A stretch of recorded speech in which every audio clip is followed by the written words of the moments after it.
Хулан бид хоёр 17 насчтэй хөөрхий зайлвал би тэгэхэд өөрийгөө эр хүн тооцож явж гэтэл тэр зун ёстой шалчхар ир болохоо мэдсэн юм.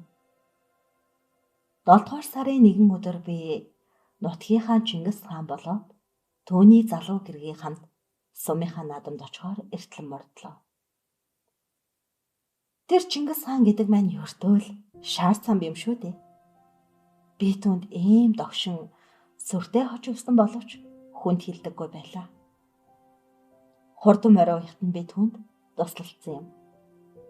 Тэгэхэд наачиг жулраа амтан салхин зээрд захилгаан хээр гэх мэт үлгэр домгийн нэртэй тэр сүрхийн хөлөг мордыг нь үчийн чиг буусан хойно хээр аваачиж идээшлүүлэх. Өглөө өрөөр жилээг нь гаргах. Өдөр услах зэрэг хар бор ажил хийхээс өөр ямар тусгав байх вүлээ. Шар цам гихч 30 иргэм настай эр усных шиг жоодхор шарнуудтай борчгор хөрөн үстэй дундуураа ховлцсон урт иргэтэй бөгөөд байгавтар богинохон хөлөг бат гიშгэж нударгаа үргэлж зангидж явдаг хүн. Шарнууд нь өрн зөөлөн харцтай байхыг би өөр үтсэнгүү. Нусгай жалууд бол түүний харснаас айж хулгана мөрөө хавчиж модон өмд өмссөн юм шиг хөдөлгөөнгүй болно. Цам бадуу мал алт мөнгөөр баян бөгөөд морь арилжих донд уссан хүн. Хавар ногооц хунгууд хідэн морь хэлгээд сайн эмээл дохож сайхан хувцас өмсөөл хойс салхи мэт арилж өгнө. Тэгээд хэрлэн баян улаан эсвэл бүр дарган хүртэл доншуучлаад эд зам болсон хойно сайн мордыг хатар жороо өнгө зүсээр нь ижилсүүлж хөтлөөд уулын билээр тоос татуулж уртын дуу уянгалуулсаар босож ирнэ. Шар замбын эд хав ийм л байлаа. Манай нутгийнхны зарим нь түүнийг цагаан омгтой, хиймэртэй, сайн эргэх оловч олонх нь өнгөрөн сагсуу олиггүй хөнгөлцдөг байлаа. Харин би түүнийг Чингис хаан шиг хүн гэж бодно. Бид өөр цөөрээр өмнө зүг давхиж явлаа. Сумын төв хүртэл 2 өртөө газар. Зам их бартаатай. Жирвийн даваа гэж нэг их даваа бий. Нар зохиохын алдад Чингис цагаан дохон айлаар бууж дөрөө чангална гэж бид хоёрыг орхиод жилиж одов. Тэгэнгүүт би дотроо нэг л баяртай боллоо. 17 наснд үгүй дээ л эр хүний өнөр орсон байх шүү дээ.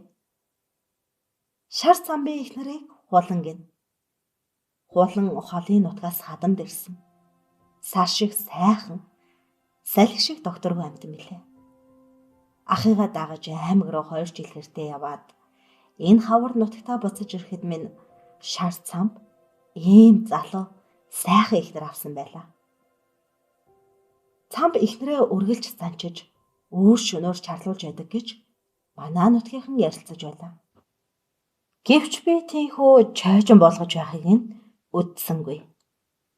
За тэгээ Чингис хаан хараа барааг болж би наадамд оролдуулахар сойсон 4 сайхан морийг холбож хөтлөөд хулан хүүхний дэргэд цогиулж явлаа. Өглөөний сэрүүнд зэгсэн эргүүлээд жирмийн даваарай гэж хаан бидэнд тушаасан юм. Би хулан хүүхнийг хулгаануудаар шохоорхон харж ёр бишийн баяр хөөртэй явна. Ингээд л дахиад л байвал хаач хурж болбор санагдана. Наран цэлмэгт мандаж салхин өвнөөс чигнэхэн дорн нуулын энтэй сөөдөр тусаж байхад өрн нуулын ташланд улбар туяа тусчээ. Нуг газрын шүүдэрт нөгөө мордын хөлд шир хийж урдах зам дээрээс болчмор шувуу байн нисэнэ.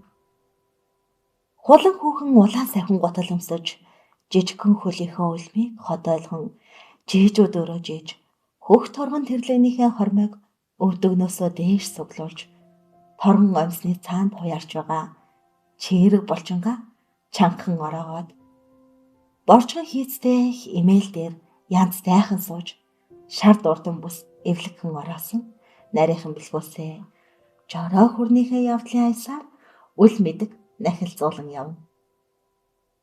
Магнаа дээрээ сартай жороо хүрэмээр мөнгөн товрууд хазаарынхаа амгай соёонд өвлгөж хазаар даран тэмүүлэхэд ус нь илбүүрсэн. Дэгшгэн зоон үл мэдэг жирүүлцгийг үзвэл аягтай ус тавьсан ч асгамааргүй. Морь эзэн хоёрын энэ байдал хөгжмийн хөг таарах мэт сэтгэлд маш таатай. Харин миний өмсөн хувцас гэвэл эмжээр нь сэмэрсэн ногоон жигүүн тэрлэг. Өвдөг дээрээ 100 нөхөстэй цэрэг өмд. Хугархай сарвчтай хуучин муу малгай.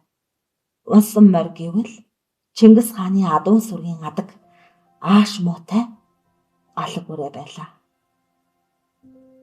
Хулан уулын орой харж уянгат дуу аялж явснаа. Намайг нүднийхэн булангаар харж доогтойхон инээмсэглээд "Самплаа чи дуулаач" гэхэд миний царай яахын ихэн завгүй улаа бутраавтлаа. Өнчүүхэн дуулаач гэгчээр би тэрүүхэндээ л зэгсэн хоолойтой байсан. Адуу малд явтаа дуу аялж хадны цорой чагнадаг өвчтэй.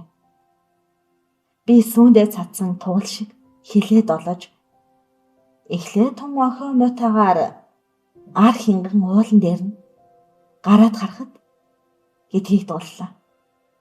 Хулан намайг ингэж дуулна гэж огтхон ч санаагүй тул морио татаж сайхан алагнуудээ тормолзуулсан бишээ. Тэгэхээр нь би уран зориг орж ухаан хоолой хоёрын чадлыг шавхаж хар хол явсан хайрт ганц охиноо мөрөөдсөн эхийн тухай дуулав. Тэгтэл хулан ханцуунаасаа алчуур гаргаж нулимсаа арчив. Би амаа ангаасан хിവэрэ таг боллоо. Ингэж уйрхам гэж юр сансангүй. "Самплаа дуулаач дээ" гэд хулан бүр мэгшин уйллаа. Гэвч миний дуулах сэхээ алга болжээ. Хулан нилээд удаан уйлаад сая тайтгарч энэ удаа айтайхнаар хараад "Сампл чи ямар сайхан дуулдаг юм бэ" гэхэд би айнаа л ичиж улаалаа. Даваан дээр гарах үес баг үд болжээ. Энэ хооронд хулан бид хоёр бие бие овоо мэдэх болсон байлаа. Хулан бас надтай адил өнчин хүн юмсан ч бид овооны дэргэд булаа. Энэ өдөр айгам халуун боловч давааны өндөрт салхи сэрүүн бөгөөд шилмөвстэй содон өнөр ахилж дэртээ доор хөх ногоон шувууны дундуур орсох онон голын нуглаанууд гялалзан мэлтэлцэн харагдав. Хулан зулай даран ороож жихний тус зангидсан улаан пансан алчуураа авч махлаг цагаан гараараа магнаага илээд намайг ширтэж юу бодсны бүү мэд нэг л дончтойхон инэмсэглэнэ. Энэ үед би Чингис хаан мүд бүү ирээсэ гэж бодож байсан тул байн зам руу харж "Чи юугаа хараавэ?" гэж хүүхний гинэт асуухад "Чингис" хэмээн санамсаргүй хэлж орхилоо.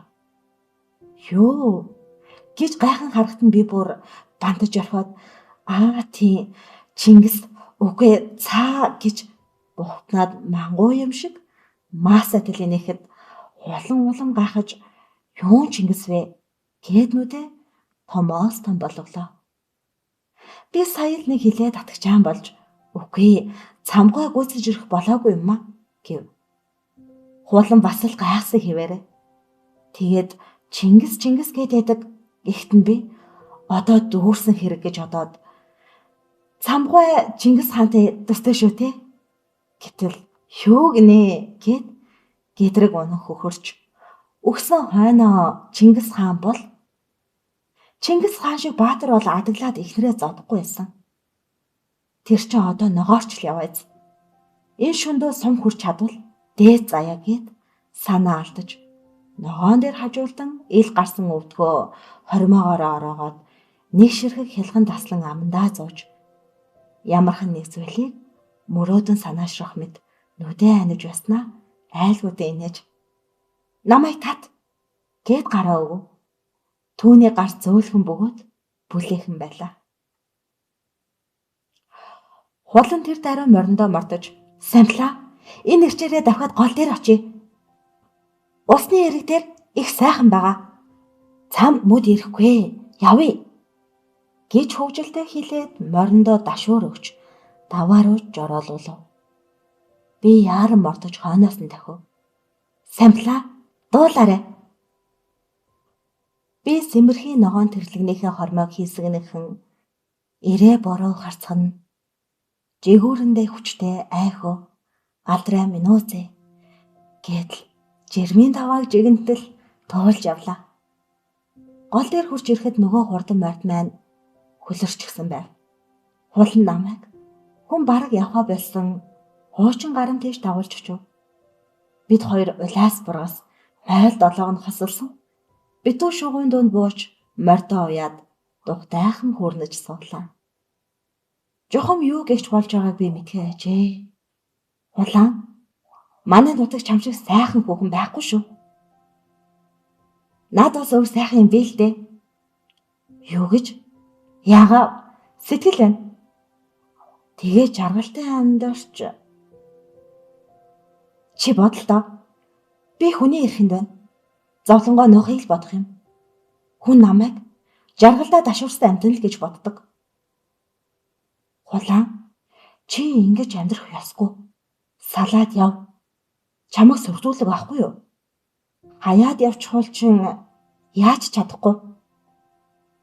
Самлаа, чам шиг хүнтэйсэн бол чи даанч ичимтгий юм да. Намайг үнсэлдэ. Бидний хажуудах бургасны мөчөр дээр ирж суулсан бяцхан бор боловхай. Эд ерөн яаж вэ? Гэсэн байртай толгоогоо гэлжийлхэн шил соус шиг өчөөхөн нүдээ эргэлдүүлнэ. Хулан гараад ирлэж нүдээ ханаад. Намар чиний аймаг орсон хойно би цамбаас салаад бас аймаг орно. Ажил хийвэл амьдрын штэ. Би ойдолч үгүйдээ цэвэрлэгч хийж дөнгөх байлгүй. Тэмээ Самлаа? Тэмээ. Би бол трактор чи юм уу? Жолооч болох санаатай. Хулаан, энэ шувуу ямар хөөрхөн нүдтэй юм бэ? Шин гармын замд орох үед нэгэнт орой олсон байлаа. Гэвч бид Чингис хаан нөгөө цагаан тохойдоо л ногоорч яваа гэж ажиг сэжигч үгүй явлаа. Хичнээн баяр жаргалтай явсан гэж санана. Хулан миний мөрийг түшин мишээж, би эр бор харцаг аялан мишээж, орой наран уулын толгой дээр мишин. Сайр шандын усыг шавхаж яагаад орох вэ? Сайн хүний үртэй дэмэл юун таслаа та. Бид хоёрын уртаас ямар нэг хүн улаан тоос татуулан давхиж ясв. Хулан гинэт морой татаж тэр хүний зөв дөвшүүртэй ширтээд цам бэрж явна гэж өгнө. Би ч дорхно шилжиж орхлоо. Зүрх минь амаараа гарах нэ. Хаанаас та? Эн чинь сумаас нааш ирж яваа хүн байна. Мөн. Яа гарахгүй мөн. Бидний тэнд байх оронд сум орж илдээ. Одоо яах вэ? Харин гол дээр бууж мордаан байсан гэхээс ийм удаан уу? Харин догшин Чингис хаан юугүй хүрээд ирлээ. Тэр бид хоёр туулч морой татаад эр усны шар нүдэрээ муухай харлаа. Ингэр заман задгай, царайн хөөнг, эмээл дээрээ хажуулдан бүдүүн тэнцэн дашуураа морин дил дээр хүндэлдүүлэн барьж. Чи сумаас ирвөө гэж хулан их л тулгамдан асуухад цам шүдээ дачхинтал хавраад амаа мөрөлгөн сумаас гин шүү. Энэ золбостойгоо шуугай дотор хэвтэж яхад чинь битгий димэрчээ гэхэд дуу гэж самб муухай хашгираад над руу дайрч яах ихийн завгүй морин дээрээс минь хуу татаж орхиод муу новш минь үний морь унаад бас ихнэрэн цамбаа чи ямар чихтэй амтан бэ гэж хулан уйлагнан хашгирав. Цамд галзуурсан юм шиг шар нүдээ эргэл түлв. Дуу наа чи нам зохин шүү гэж ойрлоод цулбуурын шүүрэн авч морийг нь ташуурдав. Би буун. Би өгсөн ч чамтай явахгүй гэж хулан хорсон уйлахад чи тэг харин би цаадах нусгай жаалыг чинь нэг л зохин шүү гэж цамб бороохоо мэд бүдүүн ташуураа далайн над руу давшлагаад цамба болооч гэд хулан гараас нь зөөрөв. Би гэдэг хүн ухаан балардах шахам газар зоосон гадас шиг хөдөлгөөнгүй зогсож байж. Цам бүсрэн бууж мордо хулангийн борны хүзүүнээс холбоод мөн л хараа мордож хулангийн цулбуурыг шүүрч аваад мордо хайр найргүй ташуурдан давхив. Миний өмнө улаан тоос манарч хөөхий хулангийн хорсон уйлах чимээ таслалаа. Би зам дээр яван хаягцнаа сая ухаарч цамбын хойноос гарц ангидан би чамаас хариугаа авна да. Заавал авна. Хулан ч чамайг хайна. Муу нохой. Хулан чамайг заавал хайна гэж нулимсаа арчиж нусаа татсаар хоцорч үлээ.